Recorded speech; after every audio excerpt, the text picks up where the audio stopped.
시아버지의 은행 계좌를 들여다본 남편 강태준은 그 안에 2천억 원에 가까운 돈이 있는 것을 보고 혼잣말로 중얼거렸다.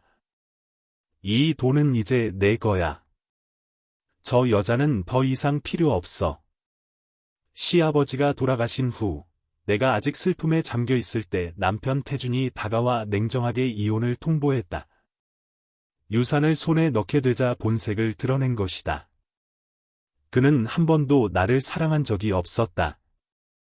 태준의 눈에 나는 살아있는 ATM일 뿐 시아버지의 재산을 공식적으로 차지하기 위한 수단에 불과했다.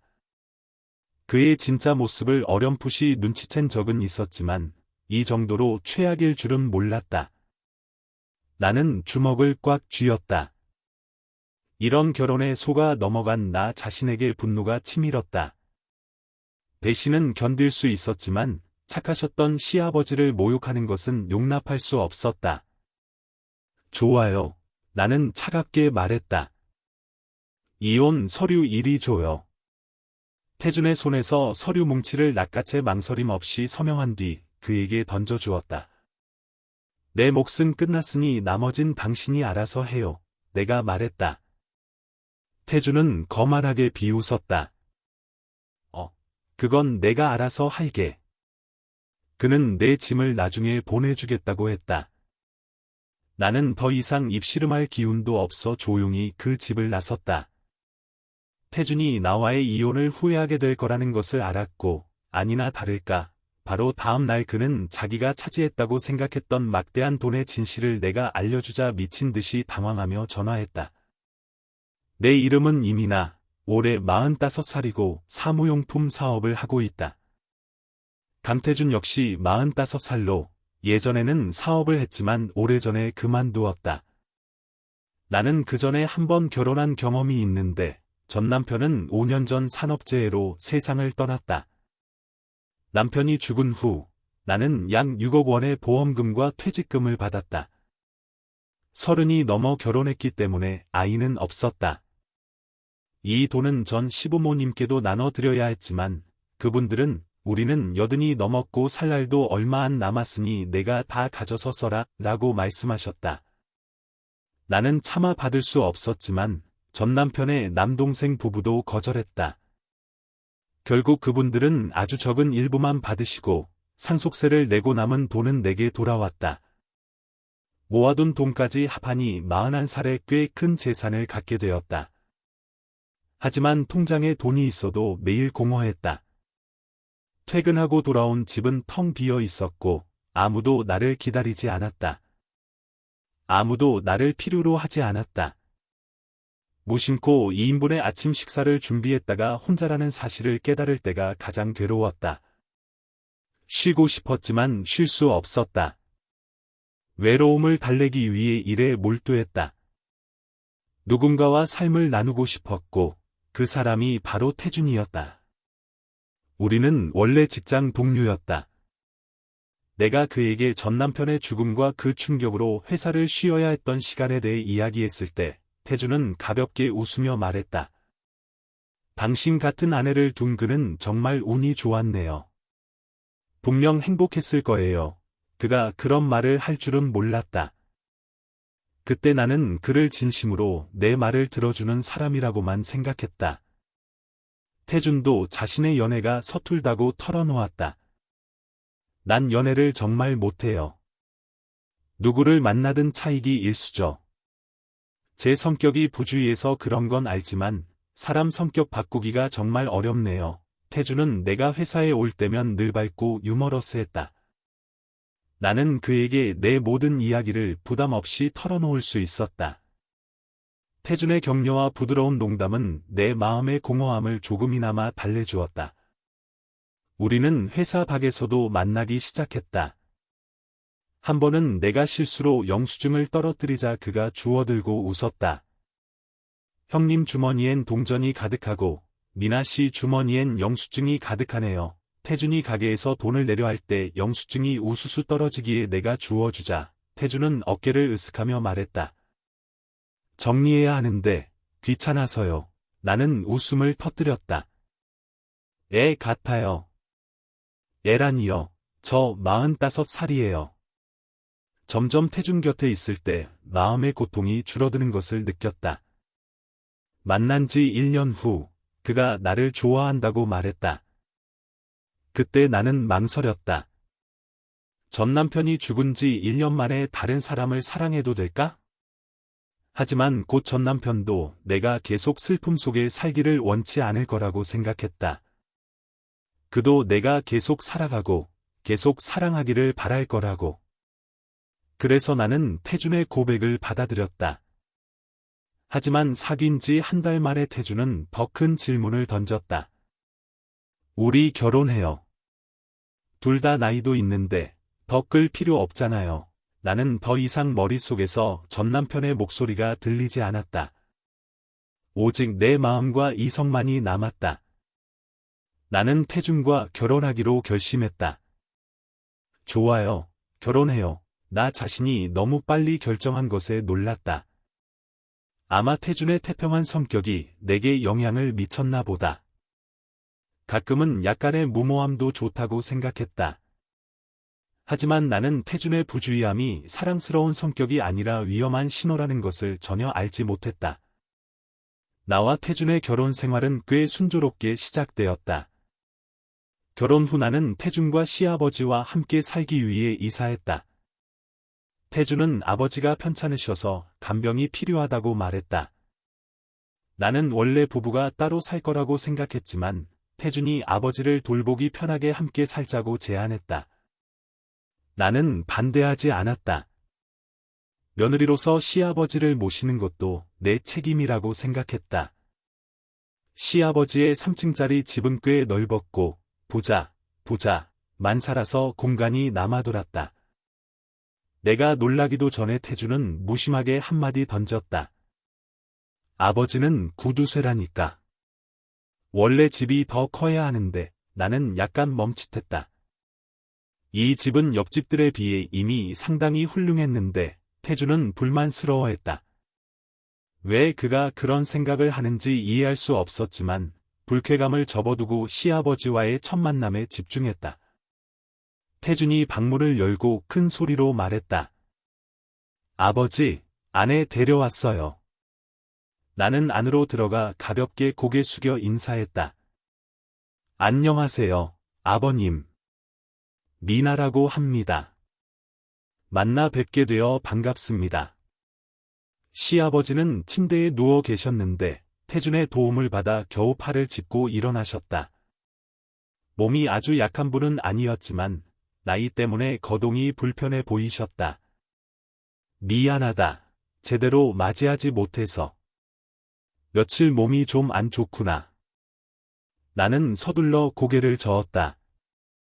아니에요, 아버님.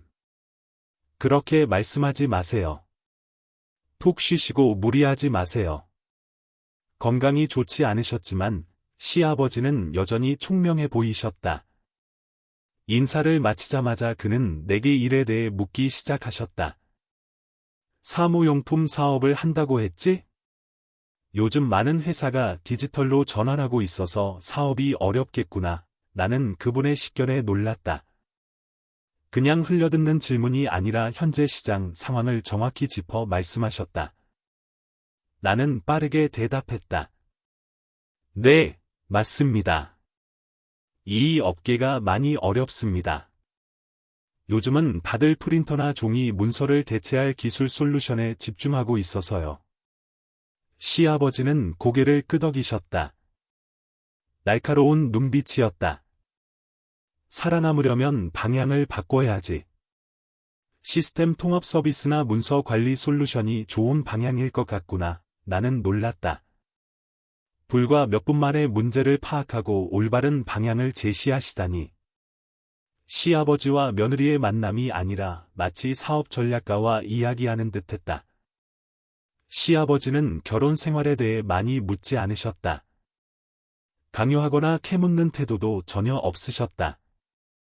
잠시 이야기를 나눈 후 그분은 말씀하셨다. 허리가 좀 아프구나. 좀 쉬어야겠다. 미나야, 앞으로 잘 부탁한다. 나는 고개를 숙였다. 네, 아버님, 걱정 마세요.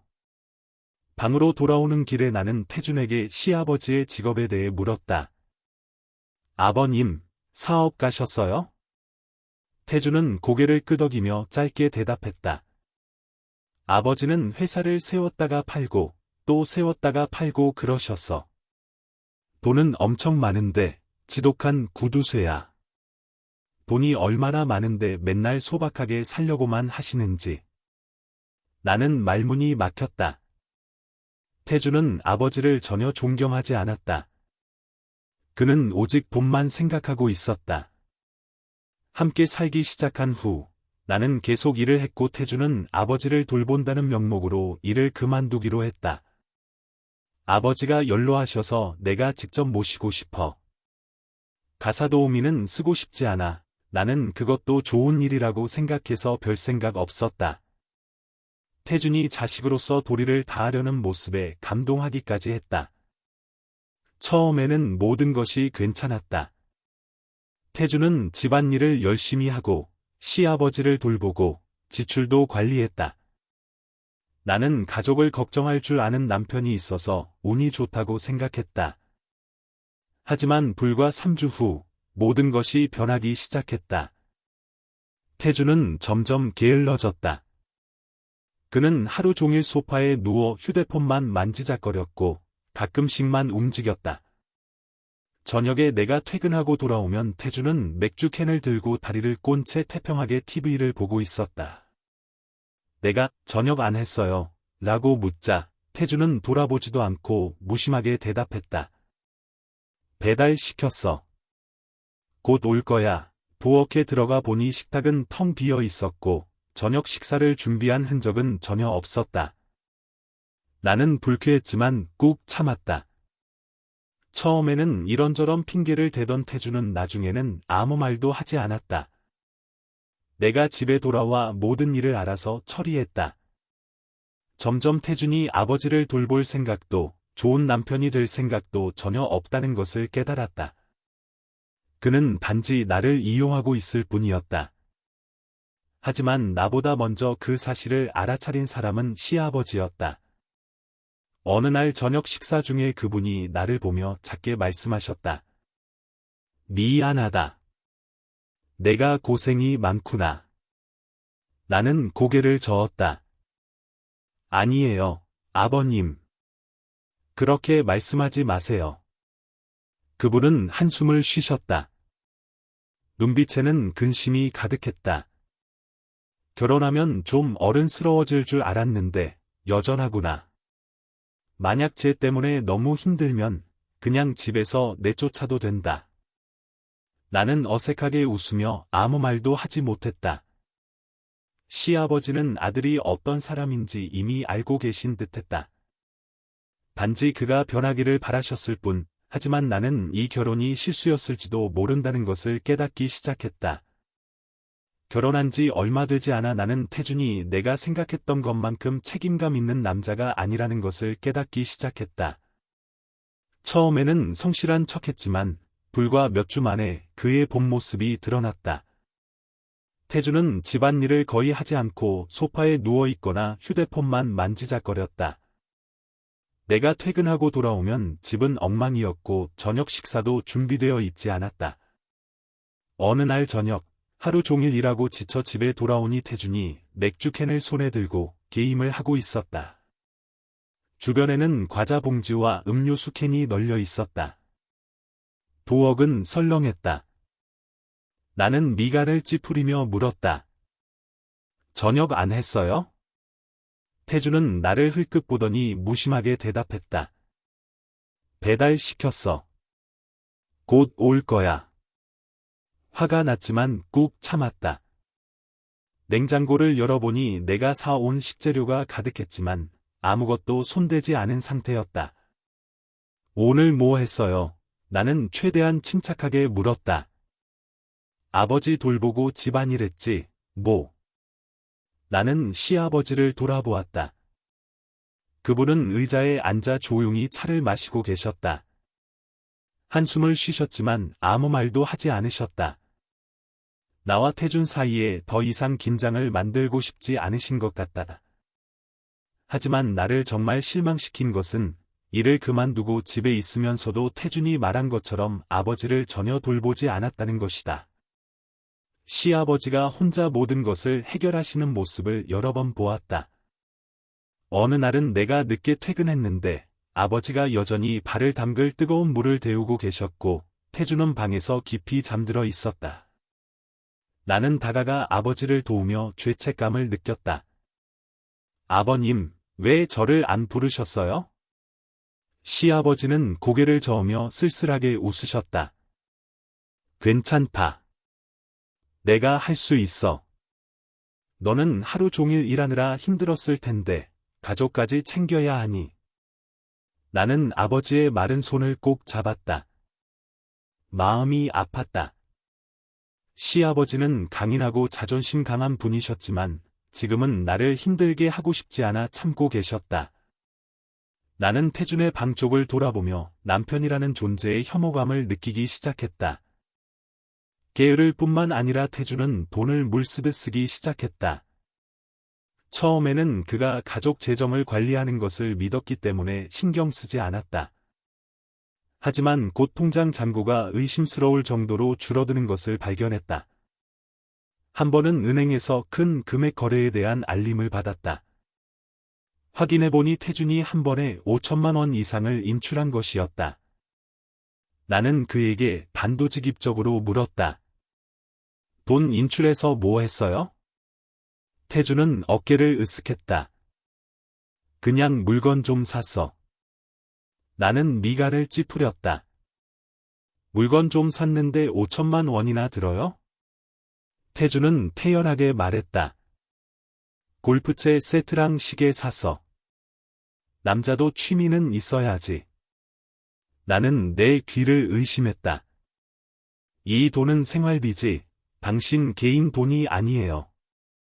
뭘 사려면 나랑 상의해야죠. 태준은 전혀 미안한 기색 없이 오히려 짜증을 냈다. 왜 그렇게 까다롭게 굴어? 당신은 여전히 일해서 돈 벌잖아. 뭐가 걱정이야? 나는 정말 실망했다. 돈이 아까운 것이 아니라 태준의 무책임한 태도를 견딜 수 없었다. 그 후 나는 가족 재정 전체를 다시 확인하기 시작했다. 태준이 불과 3개월 만에 거의 2억 원을 썼다는 것을 발견했다. 그는 명품 옷, 새 휴대폰부터 친구들과의 호화로운 식사까지 무분별하게 쇼핑했다. 고급 레스토랑에서 한 끼에 500만 원이 넘는 식사 영수증을 보았다. 나는 화가 나서 물었다. 누구랑 밥 먹었길래 이렇게나 많이 썼어요? 태준은 태연하게 대답했다. 친구랑 갔어. 겸사겸사 사업 이야기도 좀 하고. 나는 비웃었다. 사업. 당신 반년 넘게 실업자인데 무슨 사업 이야기를 해요? 태준은 얼굴을 찡그렸지만 아무 말도 하지 못했다. 나는 더 이상 참을 수 없었다. 시아버지도 문제를 알아차리신 듯했다. 어느 날 그분이 나를 방으로 부르셨다. 침울한 목소리였다. 미나야, 내가 많이 힘든 거 안다. 나는 고개를 숙이며 작게 대답했다. 걱정 마세요, 아버님. 견딜 수 있어요. 시아버지는 걱정스러운 눈빛으로 나를 바라보셨다. 태준이는 어릴 때부터 응석바지로 자랐어. 결혼하면 달라질 줄 알았는데 내가 틀렸구나. 나는 침묵했다. 아버님을 생각하니 마음이 아팠다. 그분은 계속 말씀하셨다. 미안하다. 만약 쟤 때문에 너무 힘들면 그냥 떠나도 된다. 원망하지 않으마. 나는 깜짝 놀랐다. 아버지가 아들에 대해 그런 말을 할 수 있다고는 생각하지 못했다. 하지만 시아버지는 내가 불행한 결혼 생활을 견디는 대신 행복하기를 바라신다는 것을 이해했다. 나는 복잡한 심정으로 방을 나왔다. 아버님을 홀로 남겨두고 싶지 않았지만 이런 남편과 계속 살 수도 없었다. 처음으로 진지하게 이혼을 생각했다. 이혼을 생각하기 시작하면서부터 태준의 행동에 더 주의를 기울이게 되었다. 그는 더 이상 내가 사랑했던 남자가 아니었다. 어쩌면 나는 처음부터 그의 진짜 모습을 보지 못할 만큼 눈이 멀었는지도 모른다. 어느 날 퇴근하고 돌아오니 집 앞에 대형 오토바이가 주차되어 있었다. 새 것처럼 반짝이는 것이 분명 비싼 물건이었다. 나는 미간을 찌푸리고 집 안으로 들어갔다. 태주는 의자에 다리를 꼬고 앉아 맥주캔을 들고 있었고 아무 일도 없었다는 듯 태연한 표정이었다. 밖에 저 오토바이 누구 거예요? 내가 물었다. 태주는 나를 흘끗 보더니 어깨를 으쓱했다. 내 거지? 누구 거야? 나는 온몸이 뜨거워지는 것을 느꼈다. 오토바이 사서 뭐 하게요? 당신 일도 안 하잖아요. 태주는 맥주캔 뚜껑을 따며 태평하게 대답했다. 좋아서 샀지. 남자라면 열정은 있어야지. 나는 주먹을 꽉 쥐고 간신히 평정을 유지했다. 그 돈 어디서 났어요? 태주는 나를 보더니 옅게 웃었다. 우리 통장에 있는 돈이지, 어디겠어. 뭘 그렇게 예민하게 굴어? 그 순간 나는 더 이상 참을 수 없었다. 나는 소리쳤다. 그 돈은 생활비지, 당신 개인 돈이 아니에요. 당신이 지금 얼마나 많은 돈을 날렸는지 알아요? 태주는 의자에 팔을 괴고 짜증스러운 눈빛으로 나를 쳐다보았다. 그렇게 호들갑 떨지 마, 얼마나 된다고 집안 거덜 낸 것처럼 그래? 나는 씁쓸하게 웃었다. 얼마냐고? 저 오토바이가 거의 2억 원짜리인 거 알아요? 태주는 여전히 태연한 태도를 보여 나를 혐오스럽게 만들었다. 나는 시아버지를 돌아보았다.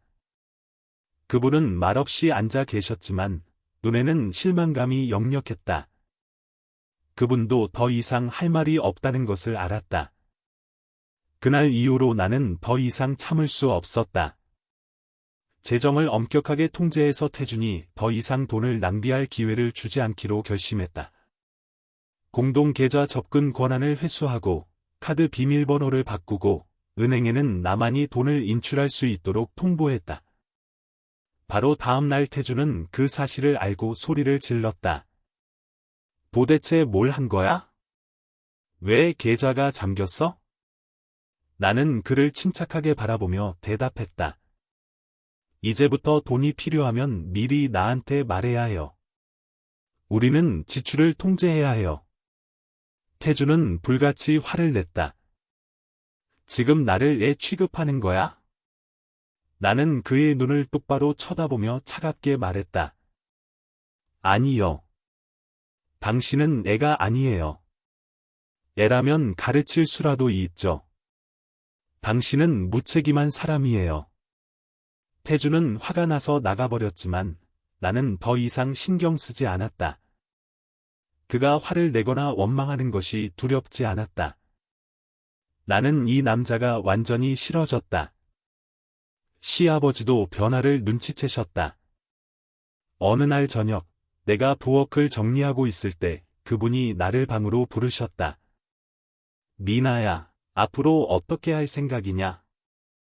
나는 그분이 이혼 이야기를 하고 싶어 하신다는 것을 알았지만 여전히 망설였다. 아버님을 혼자 남겨두고 싶지 않아요. 시아버지는 나를 보며 부드럽게 웃으셨다. 나는 나이도 많고 살 날도 얼마 남지 않았어. 하지만 너는 아직 젊고 더 나은 삶을 살 자격이 있다. 나는 눈시울이 뜨거워지는 것을 느꼈다. 하지만 제가 가면 아버님은 그 사람과 살아야 하잖아요. 시아버지는 고개를 저으셨다.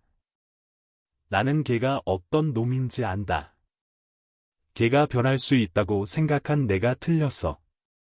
너무 많은 것을 바랐지. 그분은 한숨을 쉬고는 진심 어린 눈빛으로 나를 바라보셨다. 걱정 마라. 내가 너를 쟤한테 영원히 묶어두지는 않을 거다. 아버님의 말씀은 나를 많이 생각하게 했다. 나는 빨리 결정을 내려야 한다는 것을 알았다. 태주는 내가 평생 함께할 수 있는 사람이 아니었다. 그리고 마침내 나를 최종 결정으로 이끈 큰 사건이 일어났다. 나는 여전히 이혼을 망설이고 있었지만 더 이상 주저할 수 없게 만드는 사건이 일어났다. 그날은 토요일이었다. 나는 장을 보러 슈퍼마켓에 갔다가 집에 돌아왔는데 뜻밖의 낯선 사람들이 문 앞에 서 있는 것을 보았다. 검은 셔츠를 입은 험악해 보이는 남자가 태준 앞에서 팔짱을 끼고 서 있었다. 그 남자는 나를 보자마자 턱짓으로 물었다. 당신이 이놈 아내요? 나는 의심스러운 눈초리로 태준을 쳐다보았다. 그의 얼굴은 새하얗게 질려 있었다. 무슨 일이에요? 내가 물었다. 그 남자는 팔짱을 끼고 비웃으며 말했다. 당신 남편이 우리한테 5억을 빚졌는데 지금 못 갚겠다니 받으러 왔소. 나는 깜짝 놀랐다. 무슨 빚이요? 그 남자는 비웃으며 휴대폰을 꺼내 몇 번 누르더니 내게 보여주었다. 거기에는 태준의 서명이 있는 차용증과 함께 돈을 빌린 문자 메시지 기록이 가득했다. 머리가 어지러웠다. 나는 태준을 바라보며 떨리는 목소리로 물었다. 도대체 뭘 했길래 5억이나 빚을 졌어요? 태준은 고개를 숙인 채 내 눈을 쳐다보지 못했다. 그 남자는 차갑게 웃었다. 당신 남편, 축구 도박을 했소. 처음엔 몇백만 원이었는데 계속 지니까 본전 찾으려고 사채를 썼지. 결국 빚더미에 앉은 거요. 온몸이 무너져 내리는 것 같다. 내가 허리가 휘도록 일하며 가족을 부양하는 동안 태주는 도박에 돈을 탕진하고 있었던 것이다. 나는 주먹을 꽉 쥐고 간신히 분노를 억눌렀다. 심호흡을 한 뒤 그 무리를 향해 돌아섰다. 안심하세요. 제가 다 갚겠습니다. 하지만 오늘은 안 됩니다. 시간이 필요합니다. 그 남자는 나를 잠시 쳐다보더니 고개를 끄덕였다. 우리는 여자는 괴롭히지 않소. 하지만 마감일은 일주일이요. 돈이 없으면 우리를 원망하지 마시오. 그렇게 말하고 무리는 떠났다. 나는 태준을 돌아보았다. 너무 화가 나서 할 말이 없었다. 그는 고개를 숙인 채 아무 말도 하지 못했다. 나는 그저 차갑게 내뱉었다. 당신은 더 이상 내 남편이 아니에요. 그날 밤, 나는 방에 앉아 오랫동안 생각했다. 이 결혼 생활을 계속할 수 없다는 것을 알았다. 태준 같은 무책임한 사람의 빚을 갚기 위해 평생을 바칠 수는 없었다. 게다가 나는 더 나은 삶을 살 자격이 있었다. 그리고 나는 인생에서 가장 확고한 결정을 내렸다. 다음 날 아침, 나는 시아버지를 만났다. 고개를 숙이고 목이 메인 목소리로 말했다. 아버님, 저는 더 이상 이렇게 살 수 없어요. 저 이혼하고 싶어요. 시아버지는 전혀 놀라지 않으셨다.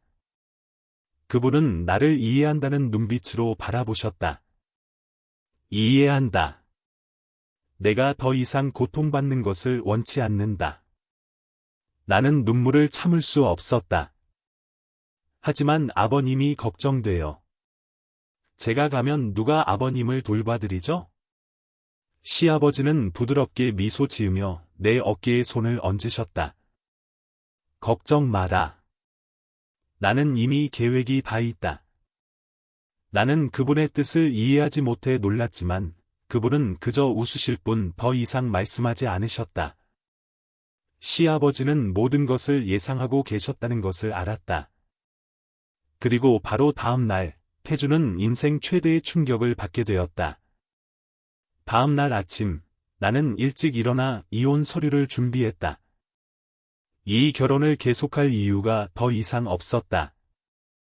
태주는 여느 때처럼 늦게 일어났다. 내가 차가운 표정으로 식탁에 앉아 기다리는 것을 보고 그는 불안해하는 듯했다. 나는 그의 앞에 이혼 서류를 놓으며 단호하게 말했다. 서명해요. 태주는 나를 보더니 어색하게 웃었다. 농담이죠? 어제 일은 내 잘못인 거 알지만 그렇게까지 심각하게 할 필요는 없잖아요. 나는 더 이상 논쟁하고 싶지 않았다. 나는 무책임하고 게으르고 이제는 빚더미에 앉은 당신 같은 사람과 더 이상 살 수 없어요. 서명하고 각자의 길을 가요. 태준의 얼굴이 하얗게 질렸다. 그가 내가 이렇게 단호할 줄은 몰랐던 것이다. 당신은 나를 버릴 수 없어. 나는 차갑게 웃었다. 왜 못해요? 내가 당신 빚 갚아주려고 남을 거라고 생각했어요? 태주는 황급히 내 손을 잡았다. 미나야, 이러지 마. 내가 변할게. 약속할게.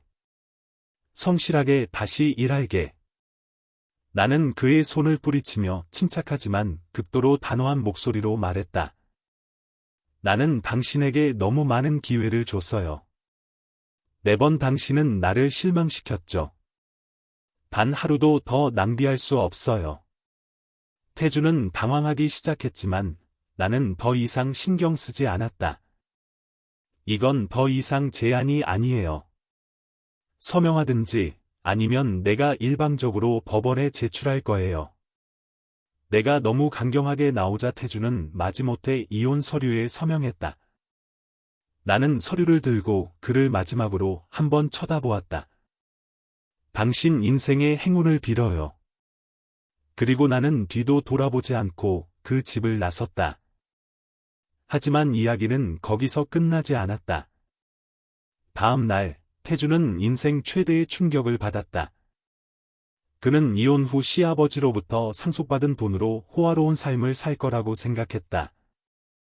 하지만 은행에 돈을 인출하러 갔을 때 그는 제지당했다. 시아버지의 계좌에는 2천억 원에 가까운 돈이 있었지만 태주는 단 한 푼도 인출할 수 없었다. 당황한 그는 내게 다급한 목소리로 전화했다. 미나야, 당신 무슨 짓을 한 거야? 나는 가볍게 웃었다. 나는 아무 짓도 안 했어요. 몰랐어요? 그 돈은 시아버지 재산이지만 예전에 큰 빚을 갚기 위해 담보로 잡혀 있었어요. 태주는 깜짝 놀랐다. 뭐? 무슨 빚? 나는 천천히 설명했다. 시아버지가 돌아가시기 전에 해외 수산물 회사에 투자하셨는데 경영 부실로 회사가 큰 손실을 봤어요. 시아버지는 은행에서 돈을 빌려 손실을 메웠고 그 계좌를 담보로 잡았죠. 태준의 얼굴에서 핏기가 사라졌다. 그럴 리가 없어. 돈을 인출할 방법이 있을 거야. 나는 태연하게 말했다. 없어요. 시아버지는 은행과 계약을 맺으셨어요. 만약 빚을 갚기 전에 돌아가시면 그 돈은 자동으로 회수되어 빚을 청산하는 데 쓰이기로요. 그리고 그 기한이 바로 지금이었던 거죠. 태주는 더듬거렸다. 그럼 돈이 전부 없어진 거야? 나는 어깨를 으쓱했다. 맞아요. 당신이 엄청난 부자가 될 거라고 생각했어요? 전부 환상이었을 뿐이에요. 태주는 완전히 무너졌다. 그는 아버지가 돌아가신 후 백만장자가 될 거라고 생각했지만 실제로는 아무것도 남지 않았다. 돈도 직업도 없이 그의 인생은 끝난 것이나 다름없었다. 나는 전화를 끊었다. 무거운 짐을 내려놓은 듯 마음이 가벼웠다. 이혼 후 나는 새로운 삶을 시작하기로 결심했다. 작은 아파트를 얻어 혼자 살면서 일에 집중하고 내가 원하는 방식으로 삶을 즐겼다. 옳은 결정을 내렸다는 것을 알았다. 한편 태주는 전 재산을 잃은 충격으로 무너지기 시작했다. 다시 일을 해보려고 했지만 수년간 편안한 생활에 익숙해진 그는 더 이상 일할 인내심도 능력도 없었다. 몇 달간 실직 상태로 지내던 태주는 결국 빈털터리가 되었다. 친구들에게 돈을 빌리려 했지만 아무도 그를 믿지 않았다. 결국 그는 잡다한 일을 하며 힘겹게 살아갈 수밖에 없었다. 그리고 나는 내 결정에 대해 한 번도 후회한 적이 없다. 하루하루가 지나면서 나는 진정한 의미의 삶을 살고 있다고 느꼈다. 더 이상 무책임한 남편에 대해 걱정할 필요도 없었고, 속임수나 낭비에 신경 쓸 필요도 없었다. 나는 그 어느 때보다 자유롭고 강인하며 행복했다. 그리고 그것이 바로 내가 스스로에게 가져다 줄 수 있는 가장 만족스러운 결말이었다. 이혼 후, 나는 악몽에서 벗어난 것 같다. 더 작은 아파트로 이사해 혼자 살면서 수년 동안 누리지 못했던 사적인 공간을 즐겼다. 아침에는 더 이상 태준이 또 얼마나 돈을 썼을지 걱정할 필요가 없었고, 저녁에는 그가 게으름 피우고 불평하는 것 외에는 아무것도 하지 않는 것에 대한 분노도 없었다. 나는 내 삶의 주인이 되었다. 하지만 태준의 삶은 완전히 반대였다. 아버지 계좌에 한 푼도 없다는 것을 알게 된 후, 그는 당황하고 방향을 잃었다. 처음에는 친구들에게 돈을 빌리려고 했지만 아무도 그를 믿지 않았다. 한때 함께 술 마시던 사람들도 이제는 그를 피했다. 돈도 없고 직업도 없는 태주는 가혹한 현실로 돌아갈 수밖에 없었다.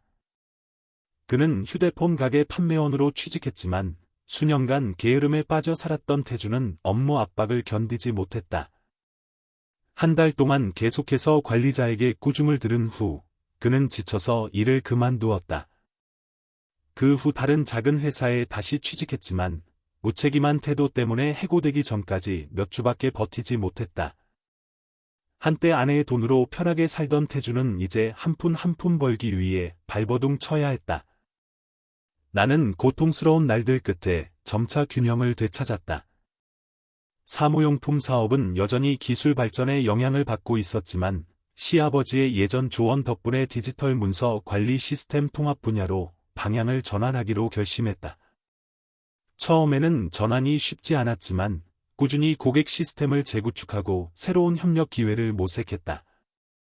점차 회사 매출이 증가하기 시작했고 직원도 늘리고 대형 프로젝트도 수주했다. 태준과의 문제가 없었다면 변화하고 돌파할 결심을 하지 못했을지도 모른다는 것을 깨달았다. 나는 고통을 동력으로 삼았고 그것이 나를 성공으로 이끌었다. 어느 날 파트너와 만나기 위해 카페에 앉아 있다가 뜻밖의 태준과 마주쳤다. 그는 초췌해 보였고 구겨진 셔츠를 입고 머리는 헝클어져 있었다. 그는 나를 보고 잠시 멈칫하더니 다가왔다. 나는 더 이상 분노나 원망을 느끼지 않았다. 그저 이 사람이 안쓰러울 뿐이었다. 태준은 의자를 끌어당겨 앉으며 마른 목소리로 말했다. 미나야, 잘 지내? 나는 태연하게 고개를 끄덕였다. 나는 아주 잘 지내요.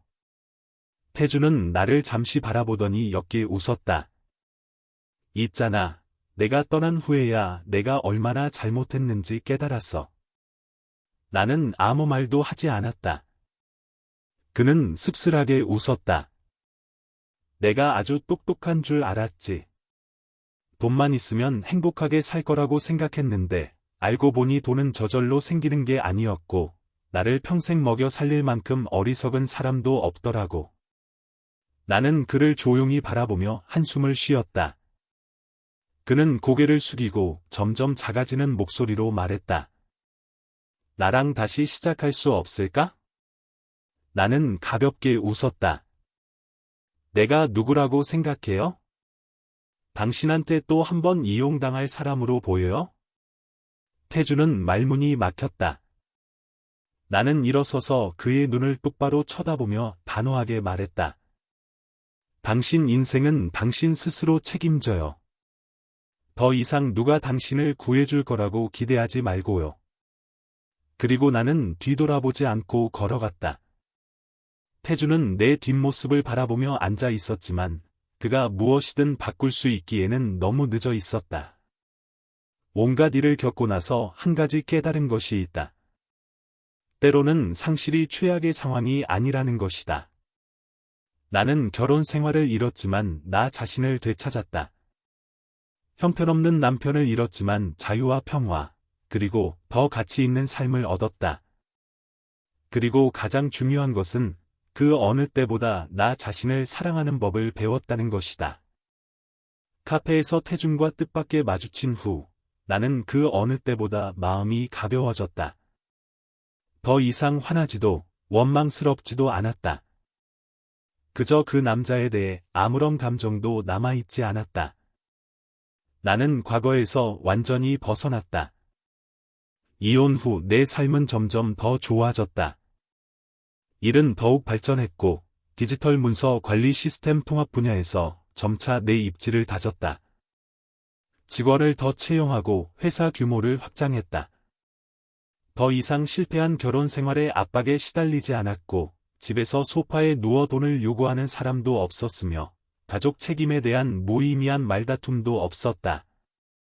이제 나는 누구에게도 얽매이지 않고 온전한 삶을 살고 있었다. 나는 나 자신을 위해 시간을 보내고 여행을 가고 친구들을 만나고 예전에는 소중히 여기지 않았던 소박한 즐거움을 누렸다. 건강에도 더 신경 쓰기 시작했고 규칙적으로 식사하고 꾸준히 운동했다. 매일 아침 거울을 보면 강인하고 자신감 넘치며 행복한 여성이 보였다. 내가 올바른 길을 가고 있다는 것을 알았다. 그러던 중 뜻밖의 소식이 나를 놀라게 했다. 어느 날 태준의 옛 친구로부터 전화가 왔다. 그녀는 미나 씨, 태준 씨 소식 들었어요? 라고 물었다. 나는 약간 놀랐다. 아니요, 무슨 일 있어요? 그 친구는 한숨을 쉬었다. 태준 씨, 지금 아주 비참해요. 나는 놀라지 않았다. 태준이 모든 것을 잃은 후 상황을 반전시킬 수 없을 거라는 것을 알고 있었다. 하지만 상황이 이 정도로 나쁠 줄은 몰랐다. 친구는 계속해서 말했다. 이혼 후 태준 씨는 모든 것을 잃었어요. 돈도 없고 안정적인 직업도 없고 아무도 도와주지 않아요. 옛 친구들도 점점 멀어졌고요. 지금은 잡다한 아르바이트로 겨우 살아가고 있대요. 약간의 안타까움을 느꼈다. 옛 감정 때문이 아니라 한때 다시 시작할 기회가 있었지만 그것을 잡지 못한 한 남자에 대한 안타까움이었다. 나는 태준을 다시 만나지 않았다. 그를 미워해서가 아니라 우리가 더 이상 서로 관련이 없기 때문이었다. 그는 자신만의 길을 갔고 나도 내가 선택한 길을 가고 있었다. 과거에는 태준을 사랑했고 그가 평생 함께할 수 있는 사람이라고 생각했을지도 모른다. 하지만 결혼은 한 사람만의 노력으로는 유지될 수 없다는 것을 깨달았다. 한때는 눈이 멀었지만 지금은 그 어느 때보다 현명해졌다. 그리고 또 다른 놀라운 일이 일어났다. 어느 날 오후 전 시아버지로부터 편지를 받았다. 약간 놀랐지만 그래도 펴서 읽었다. 편지에는 이렇게 쓰여 있었다. 미나야, 내가 얼마나 많은 고통을 견뎌야 했는지 안다. 그 결혼 생활에서 내게 너무 많은 짐을 지우게 해서 미안하다. 하지만 나는 내가 옳은 결정을 내렸다고 믿는다. 내가 잘 살고 있다는 소식을 들으니 매우 기쁘구나. 내가 항상 강인함을 유지하고 계속 앞으로 나아가기를 바란다. 내가 더 이상 내 며느리는 아니지만 내게 너는 여전히 소중한 사람이다. 나는 눈물을 참을 수 없었다. 형편없는 남편을 잃었지만 존경스러운 시아버지를 얻었다. 그 결혼 생활은 고통 속에서 끝났지만 시아버지에 대한 내 감정은 변하지 않았다. 법적으로는 더 이상 가족이 아니지만 그분은 여전히 나를 가족처럼 여기신다는 것을 알았고 그것이 그 어떤 것보다 내 마음을 따뜻하게 했다. 전 시아버지로부터 편지를 받은 후 나는 그 어느 때보다 마음이 가벼워졌다. 나와 태주는 더 이상 부부가 아니지만 시아버지는 여전히 나를 가족의 일원으로 여기셨다. 그것은 이 결혼이 파탄났음에도 불구하고 인간적인 점은 남아있다는 것을 깨닫게 해주었다. 내 삶은 계속 안정되고 발전했다.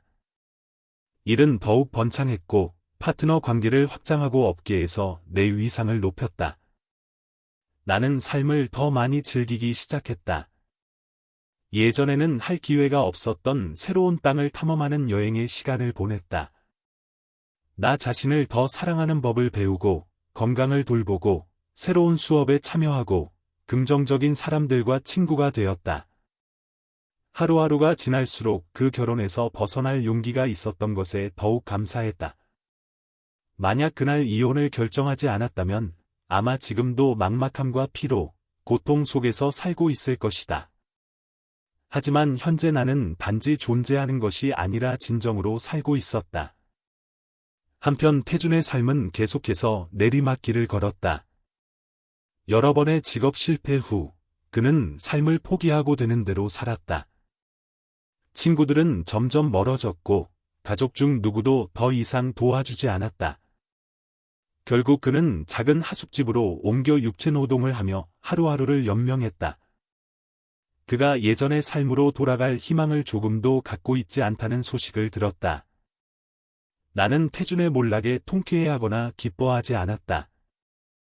그저 그가 모든 것을 가졌었지만 스스로 모든 것을 잃어버린 것이 안타까울 뿐이었다. 어느 날 나는 특별한 사람을 우연히 다시 만났다. 내 회사가 새로 계약한 소프트웨어 회사의 대형 파트너였다. 양측 미팅에 갔을 때 나는 뜻밖의 익숙한 얼굴을 보았다.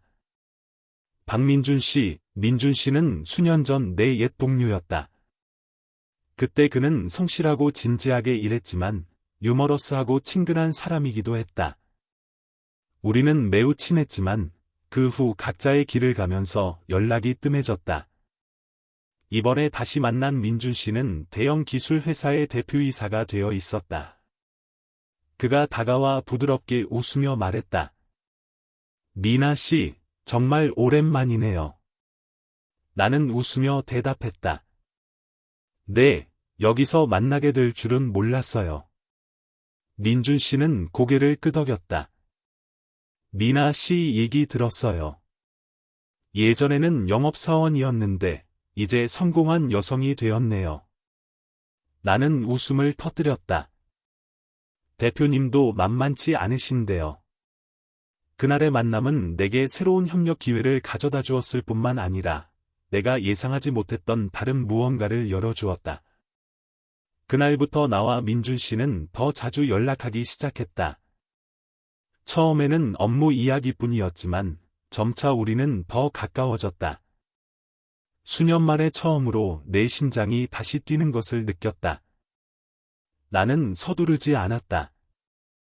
과거의 실수를 저질렀고 이번에는 그것을 반복하지 않겠다고 확신하고 싶었다. 하지만 한 가지는 알았다. 나는 진정한 의미의 사랑을 받을 자격이 있다는 것을. 민준 씨를 다시 만난 후 내 삶에 새로운 색깔이 더해지기 시작했다. 우리는 일뿐만 아니라 삶, 가족, 그리고 개인적인 생각에 대해서도 더 많이 이야기했다. 수년이 지났음에도 불구하고 민준 씨는 여전히 믿을 수 있고 침착하며 깊이 있는 남자라는 것을 깨달았다. 그는 조급하지 않았고 말하기보다는 더 많이 들어주었다. 그리고 가장 중요한 것은 그가 내 공간을 존중해 주었다는 것이다. 하지만 나는 여전히 조심스러웠다. 태준 같은 사람을 사랑하고 결혼했던 실수를 저질렀었다. 실패한 결혼 생활을 되돌려받기 위해 너무 많은 것을 희생했었다. 새로운 관계를 시작하면 예전처럼 다시 고통스러워질까 두려웠다. 민준 씨는 내 안에 그런 두려움을 이해하는 듯했다. 어느 날 저녁 함께 식사할 때 그가 갑자기 말했다. 미나 씨, 힘든 일을 많이 겪었다는 거 알아요. 조급하게 생각하지 않았으면 해요. 그저 어떤 상황에서든 내가 여기 있다는 것만 알아줬으면 좋겠어요. 나는 그를 바라보았다. 마음이 갑자기 따뜻해졌다. 수년 만에 처음으로 한 남자를 다시 믿을 수 있을 것 같다. 태준에 대해서는 거의 신경 쓰지 않게 되었다. 그러던 어느 날, 낯선 번호로 문자 메시지를 받았다. 메시지는 단 한 줄이었다.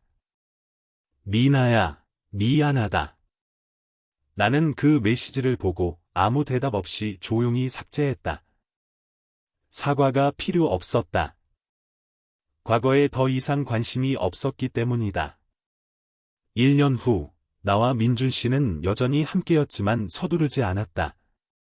우리는 함께 여행을 가고, 커피를 마시고, 밤새도록 이야기를 나누었다. 억지나 압박감 없이 그저 서로를 존중하며 함께하는 매 순간을 소중히 여기는 두 성인이었다. 어느 날 저녁 강가를 산책하다가 민준 씨가 갑자기 나를 보며 물었다. 미나 씨, 다시 결혼할 생각 있어요?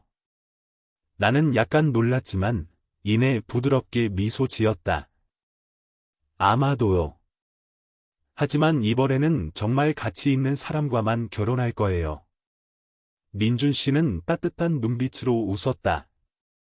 미나 씨가 준비될 때까지 기다릴게요. 나는 가만히 고개를 끄덕였다. 마음이 이상하리만큼 평온해지는 것을 느꼈다. 잘못된 결혼 때문에 나 자신을 잃어버린 적이 있었지만, 이제는 행복한 삶이 반드시 결혼으로 시작되는 것이 아니라, 먼저 자기 자신을 사랑하는 것에서 시작된다는 것을 알았다. 1년 후, 내 삶은 완전히 변했다. 나는 더 이상 잘못된 결혼 생활에 갇혀 연약하고 순종적인 여자가 아니었다. 강인하고 독립적이며 자신을 소중히 여기는 여성으로 거듭났다. 내 사업은 눈부시게 발전했고, 회사는 시장에서 확고한 입지를 다져 많은 대기업과 협력했다. 나는 훌륭한 경영자일 뿐만 아니라 예전에 나처럼 끔찍한 결혼 생활에 갇혀있던 다른 여성들에게 영감을 주는 사람이 되었다. 나는 세미나에 참여하여 자유와 행복을 찾는 여성들과 내 경험을 나누기 시작했다. 행복은 남자에게서 오는 것이 아니라 자기 자신에게서 온다는 것을 깨달았다. 민준 씨는 여전히 내 곁에 있었다. 그는 재촉하지 않았고 서두르지 않았다. 우리는 서로에게 어떤 것도 강요하지 않고 함께하는 매 순간을 즐겼다. 어느 날, 집 현관에 앉아 차를 마시는데 민준 씨가 조용히 말했다. 미나 씨, 나는 당신이 행복해지기 위해 남자가 필요하다고 한 번도 생각한 적 없어요. 하지만 언젠가 당신이 준비된다면 당신과 함께 더 나은 삶을 만들어갈 기회를 내게 줬으면 좋겠어요. 나는 그를 바라보며 마음이 부드러워지는 것을 느꼈다. 나를 행복하게 해줄 남자는 필요 없었지만 내가 스스로 만든 행복을 함께 나눌 수 있는 사람이 있다면 그건 바로 민준 씨라는 것을 알았다. 나는 미소 지으며 가볍게 고개를 끄덕였다. 거창한 약속은 필요 없었다. 그저 우리가 현재의 매 순간을 소중히 여기며 함께 걷고 있다는 것만 알면 되었다. 태준에 대해서는 더 이상 아무 소식도 듣지 못했다. 더 이상 관심이 없었다. 미워서가 아니라 그가 내 삶에서 더 이상 아무 의미도 없었기 때문이다. 그는 과거였고 나는 현재를 살며 미래를 향해 나아가고 있었다. 내 이야기는 복수에 관한 이야기가 아니다. 그것은 놓아줌, 성장, 그리고 자기 자신을 되찾는 것에 관한 이야기다. 나는 고통스러웠고 방향을 잃었었지만 그 덕분에 나 자신을 위한 올바른 길을 찾을 수 있었다. 더 이상 두려워하지 않고 후회하지 않는다. 인생에는 여전히 멋진 일들이 많이 기다리고 있다는 것을 안다. 그리고 이번에는 자신감과 강인함, 자부심을 가지고 최선을 다해 살아갈 것이다. 미나의 이야기는 잘못된 결혼에서 벗어난 한 여성의 여정일 뿐만 아니라 삶에서 자존감, 강인함, 자유의 가치에 대한 깊은 교훈이기도 하다.